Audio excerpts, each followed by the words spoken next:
Hello student, आज आपण पाहणार आहोत इयत्ता 10वी गणित भाग 1 मधील संकीर्ण प्रश्न क्रमांक 1। या अगोदर आपण याचे 2 पार्ट पाहिलेले आहेत, म्हणजेच एक प्रश्न क्रमांक 1 ते 3 पर्यंत आपण 2 भागामध्ये पाहिलेले आहेत। आज हा तिसरा पार्ट आहे व्हिडिओचा। तर आज आपण प्रश्न क्रमांक 4 च्या पुढील प्रश्न पाहणार आहोत। तर चला मग जास्त वेळ न घालवता आपण व्हिडिओला सुरुवात करू। या अगोदर ज्यांनी व्हिडिओ पाहिलेले नाहीत या अगोदरचे त्यांनी या अगोदरचे 1 ते प्रश्न क्रमांक 3 पर्यंत व्हिडिओ पाहून घ्यावेत। ठीक आहे, तर व्हिडिओला सुरुवात करायच्या अगोदर व्हिडिओ आवडला तर व्हिडिओला लाईक आणि सबस्क्राइब करा, शेअर करा। तर चला मग व्हिडिओला सुरुवात करूया। पहा, आपण प्रश्न क्रमांक 4 पाहणार आहोत। यामध्ये काय दिलेले, खालील निश्चयकांची किमती काढा।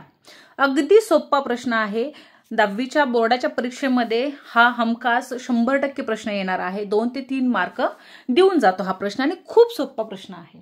तर आपण चला मग पाहूया काय करायचं। सुरुवातीला बघा, इथे आपल्याला निश्चयकांची किमती काढायच्यात। तर सरळ सरळ काय करायचंय, क्रॉस मल्टिप्लिकेशन, म्हणजे 4 गुणिले 7 3 गुणिले 2 अशा प्रकारामध्ये आपल्याला ते करायचंय आणि दोघांची वजाबाकी करायची। तर कशा पद्धतीत आहे बघा बरं। 4 गुणिले 7 वजा 3 गुणिले 2 3 गुणिले 2 7 चौक 28 वजा 3 दोणी 6। तर आपल्याला उत्तर किती मिळते, 28 मधून 6 गेले 22। आपल्याला इथं निश्चयकांची किंमत किती आली आहे, 22 आलेली आहे। यानंतरचा प्रश्न 2 नंबरचा सेम तसाच आपल्याला सोडवायचा आहे। तर इथे सुद्धा काय करणार आहेत, आपण तिरका गुणाकार करणार आहोत। म्हणजेच 5 गुणिले 1 वजा, आता इथे बघा हा पण मायनस आहे, हा पण मायनस आहे, बरोबर आहे। तर या ठिकाणी आपल्याला मोठा कंस घ्यावे लागेल। मग -2 गुणिले -3। ठीक आहे, आता मायनस आल्यामुळे इथे थोडंसं लक्ष द्या कशा पद्धतीने सोडवतो आपण। इथं तर मायनस नाहीये, मग इथं 5 1 5 वजा। आता या ठिकाणी बघा इथं काय होणार आहे, हा मायनस आहे, बरोबर आहे, हा मायनस आहे। मायनस गुणिले मायनस प्लस होतं, म्हणजेच 3 दोणी 6। हे मायनस मायनस काय झालं, इथे प्लस झालं। म्हणजेच इथं उत्तर किती आलंय, तर इथं बघा 5 मधून 6 जाणार नाहीत, 6 मधून 5 जातील, मग इथं उत्तर येईल -1। मोठी संख्या कोणती इथे 6 आहे, म्हणजेच त्याचं चिन्ह इथे लागणार आहे, म्हणजेच -1 इथे उत्तर आलेलं आहे। त्यानंतरचा तिसरा प्रश्न बघा। इथे सुद्धा सेम अशाच पद्धतीत खूप सोपा प्रश्न आहे, फक्त गुणाकार आणि वजाबाकी करायची आहे। इथे बघा 3 गुणिले 4 हे दोघांचा गुणाकार वजा, इथे सुद्धा काय आलेलं आहे, आता इथे एक मायनस आलेला आहे, एक प्लस आहे, म्हणजे आपण इथं मोठा कंस टाकू शकतो। म्हणजेच -1 गुणिले 1, इथे 3 चौक 12। आता इथे बघा मायनस चिन्ह द्यायच्या अगोदर इथं मायनस प्लस मायनस होतं गुणाकाराचा फॉर्म्युलामध्ये। मग आता हा तर मायनसच राहिलाय, 1 गुणिले 1 1 उत्तर येणार आहे, आणि मग इथं काय होणार आहे, हा मायनस आहे आणि बाहेरचा मायनस, मायनस मायनस इथे काय येणार आहे, आपल्याला प्लस चिन्ह येणार आहे, आणि 1 1 1, म्हणजेच इथे उत्तर काय आलेलं आहे, 12 + 1 13 हे उत्तर आपल्याला मिळत आहे। ठीक आहे, यानंतरचा प्रश्न आहे बघा, 5 क्रमांकाचा प्रश्न आहे। प्रश्न क्रमांक 5, पुढील एक सामायिक समीकरणे क्रेमरच्या पद्धतीने सोडवा। आपल्याला कोणत्या पद्धतीने सोडवायचं आहे, क्रेमरच्या पद्धतीने हा प्रश्न सोडवायचा आहे। त्यातला पहिला आहे 6x - 3y बरोबर -10, 3x + 5y - 8 बरोबर 0। आता या अगोदर आपल्याला कोणत्या स्वरूपामध्ये हे गणित सोडवायचं आहे, तर ते समीकरण कोणत्या पद्धतीत आहे ते स्वरूप आपण इथे लिहून घेऊया। समीकरणे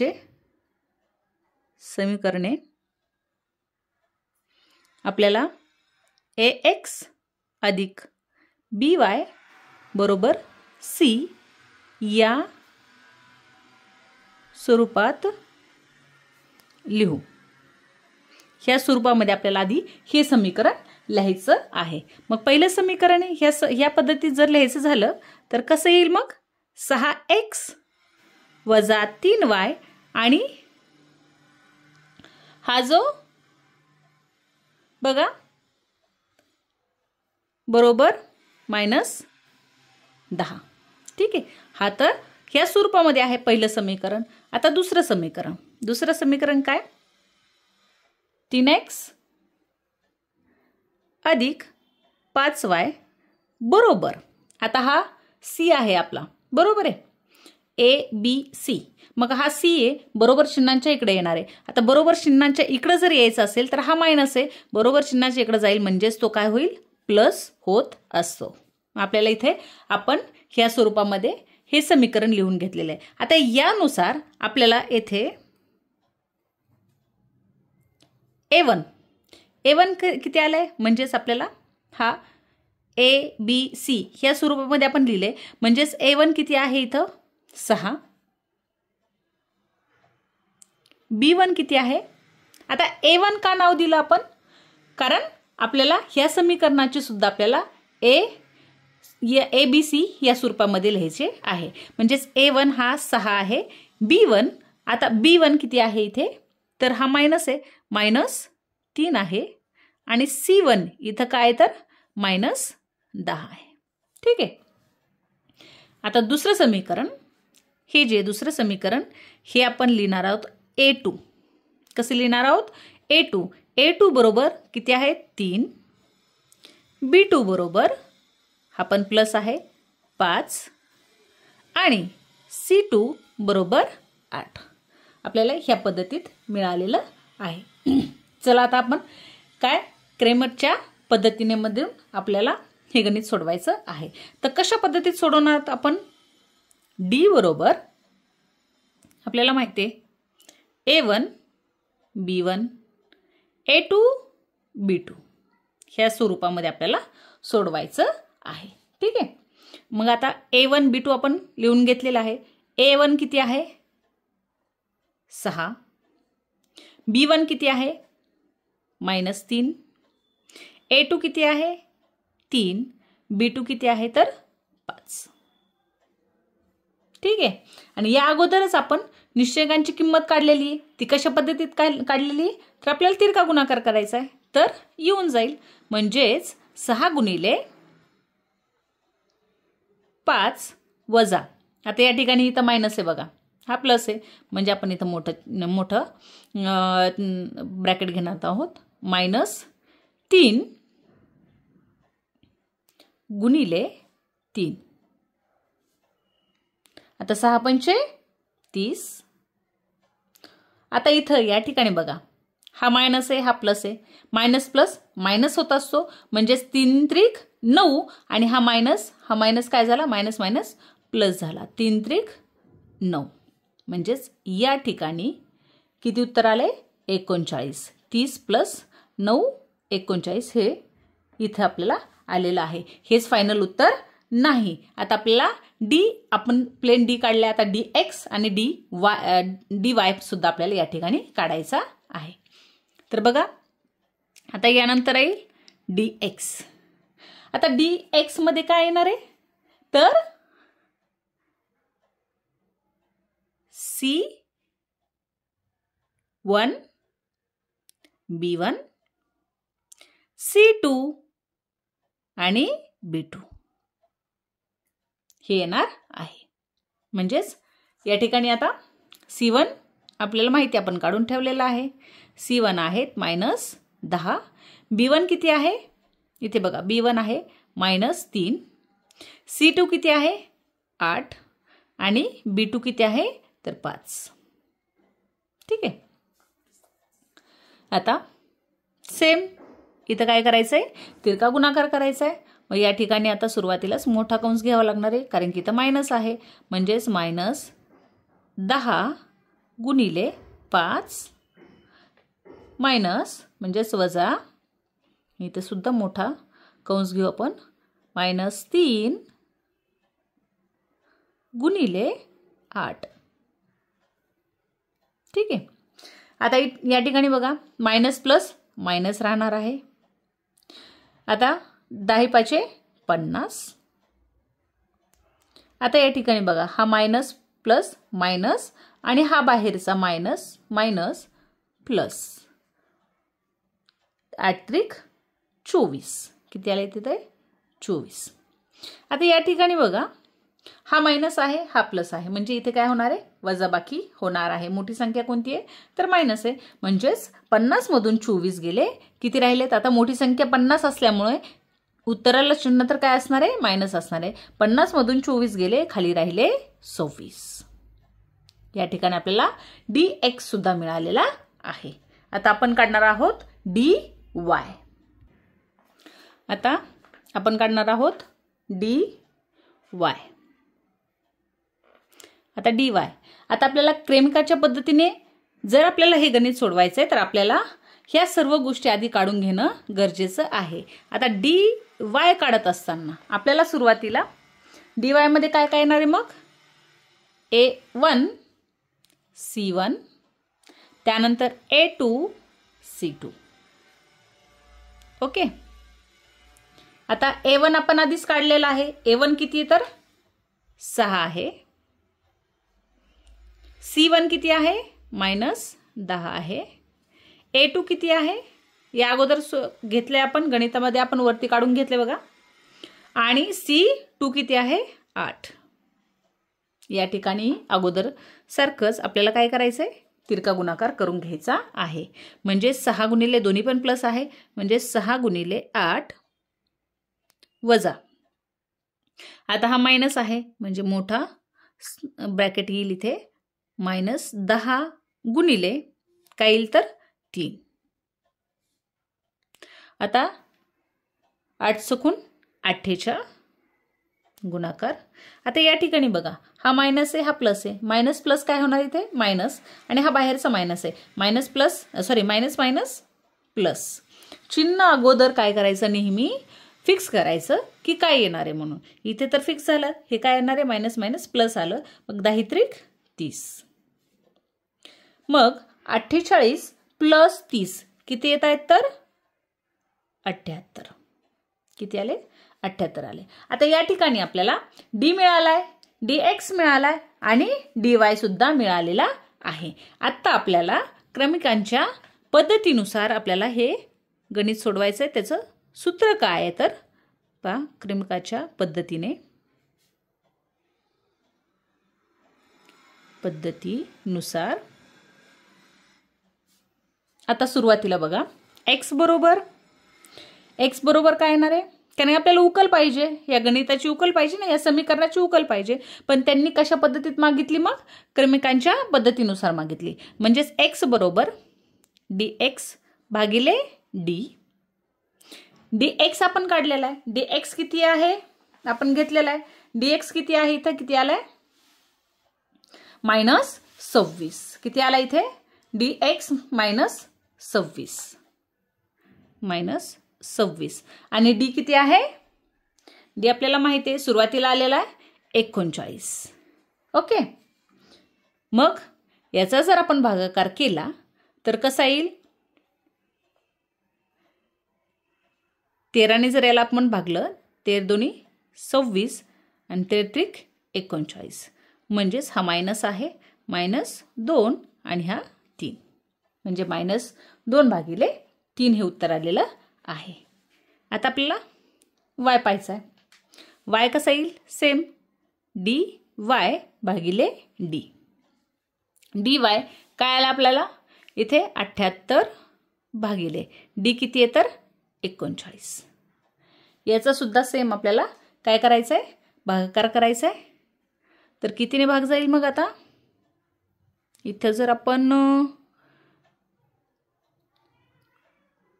13 ने जर याला भाग दिला आपण 13 त्रिक 39 13 म्हणजे 60 13 सखी 78 3 1 3 3 दोन्ही 6 म्हणजेच इथं उत्तर आलेलं आपलं म्हणजेच y काय आलेला आहे इथं 2 आलेला आहे. x काय आलाय तर -2 भागिले 3 आलेले आहेत. जे आपल्याला ह्या समीकरणाची उकल हवी आहे ती आपल्याला मिळालेली आहे. म्हणजेच x बरोबर मिळालेला आहे -2/3 आणि y मिळालेला आहे 2. ही उकल मिळालेली आहे. तर आपण फायनली उत्तर कशा पद्धतीत लिहिणार आहोत? x y बरोबर काय येईल? -2/3 आणि 2. आपल्याला ही उकल आहे x आणि y ची. ओके. यानंतरचा दुसरा प्रश्न बघा. 4m - 2n बरोबर -4. त्यानंतर दुसरं समीकरण आहे 4m + 3n बरोबर 16. आता आपण ax + by बरोबर c ह्या स्वरूपामध्ये आपण समीकरण मांडून घेत असतो. पण हे ऑलरेडी आपल्याला काय दिलेले त्या स्वरूपाचं समीकरण दिलेलं आहे. म्हणजेच आपण a1 b1 c1 हे आपण काढू शकतो बिना स्वरूपाच्या लिहिता. म्हणजेच आपल्याला हे जे समीकरण दिलेले बघा, पहिलं समीकरण आहे 4m - 2n बरोबर -4 आणि दुसरं आहे 4m + 3n बरोबर 16. हे समीकरण दिलेले आहेत. तर मग इथे आपल्याला काय करता येईल? a1 सांगा पटकन. चला, a1 किती आहे? 4. b1 किती येईल? -2. c1 किती येईल? तर -4. ओके. दुसऱ्या समीकरणाचं म्हणजेच a2 बरोबर 4, b2 बरोबर 3 आणि c2 बरोबर 16. ओके. म्हणजेच आपल्याला इथे हे मिळालेलं आहे. म्हणजेच आता आपण dx आणि dy काढणार आहोत. म्हणजे त्या स्वरूपातून आपल्याला क्रमिक पद्धतीने आपल्याला उकल काढता येईल. तर मग सुरुवातीला आपण काय घेणार आहोत? आता इथे d काढूया. ओके. d बरोबर d काढायचं असेल तर काय करायचं आपल्याला? सुरुवातीला a1 b1 a2 b2 हे पाठच करून घ्या. d काढायचं असेल तर a1 b1 a2 b2. Okay. a1 किती आहे? 4. b1 किती आहे? -2. a2 किती आहे? 4 आणि b2 आहे 3. हे आपण ऑलरेडी आधी काढून घेतलेले आहेत. तर चला मग इथे काय करायचं आहे? तिरका गुणाकार करायचा आहे. 4 × 3 4 × 3 आणि दोघांची वजाबाकी करायची असते. म्हणजेच आपण वजाचं चिन्ह. आता इथे काय? हा मायनस आहे. मायनस आहे म्हणजे मोठा ब्रॅकेट टाकणार आपण. -2 × काय येईल? 4. तर मग 3 चौक 12. आता या ठिकाणी आपल्याला चिन्ह फिक्स करायचंय. चिन्ह कसं फिक्स करतो आपण? अगोदर हा मायनस आहे, हा प्लस आहे. मायनस प्लस मायनस आणि बाहेरचा मायनस आहे. हा मायनस मायनस इथं काय येणार आहे? तर प्लस येणार आहे. म्हणजे 4 × 2 = 8. म्हणजेच या ठिकाणी आपल्याला डी मिळालेला आहे 12 + 8 किती येतात? तर 20. आपल्याला डी मिळालेला आहे. यानंतर काढायचं आपल्याला d1 सॉरी dx काढायचं आहे. काय काढायचं आहे? dx. dx काढण्यासाठी आपण काय घेतो सुरुवातीला? मग c1 b1 c2 b2. Okay. तर मग c1 किती आहे? कुठं आहे c1? हां, -4. b1 किती आहे? -2. c2 16 आणि b2 3. ओके. आता चला इथे आपल्याला तिरका गुणाकार करायचा आहे. तिरकस गुणाकार. मग सुरुवातीला सुद्धा मायनस आहे म्हणजे मोठा ब्रॅकेट येईल. -4 × 3 वजा मोठा ब्रॅकेट -2 × 16. मग हा मायनस आहे, हा प्लस आहे. Minus plus minus. मग 4 त्रिक 12. आता या ठिकाणी पुन्हा आपल्याला चिन्ह फिक्स करायचं आहे. हा मायनस प्लस आहे. मायनस प्लस मायनस आणि बाहेरचा हा मायनस मायनस मायनस प्लस म्हणजे 16 दुनी 32. ओके. आता इथे बघा, हा मायनस आहे, हा प्लस आहे. या ठिकाणी तर हे फिक्स आहे की ह्या दोघांची काय होणार आहे, वजाबाकी होणार आहे. इथे मोठी संख्या कोणती आहे तर 32 आहे, त्याचं चिन्ह काय प्लस आहे. आता जे पण उत्तर येणार आहे, जी पण वजाबाकी येणार आहे, त्या उत्तराला आपल्याला कशाचं चिन्ह येणार आहे तर प्लसचं चिन्ह येणार आहे. म्हणजे 32 मधून 12 गेले, राहिले 20. या ठिकाणी आपल्याला dx मिळालेला आहे.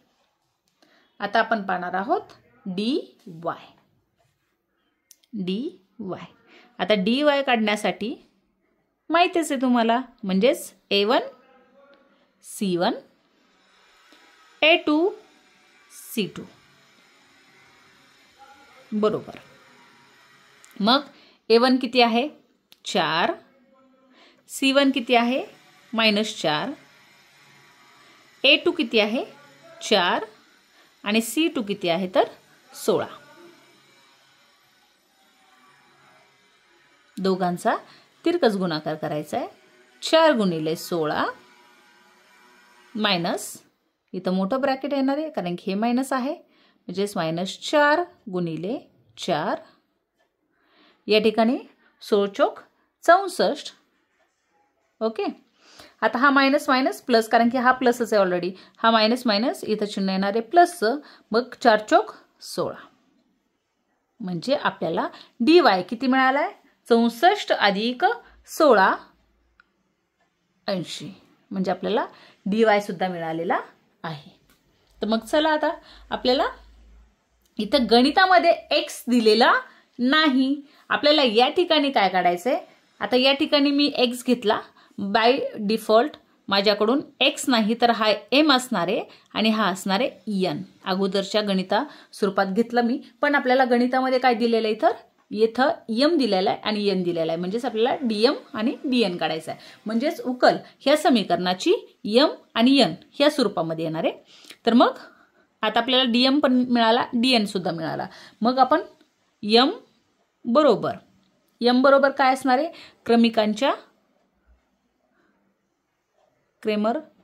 क्रेमरच्या पद्धतीनुसार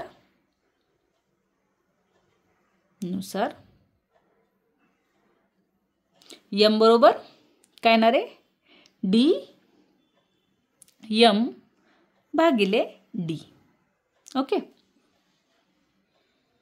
मग dm आपल्याला माहिती आहे, dm किती आलेला आहे 20 भागिले d किती आहे, d सुद्धा काय तर 20च आहे.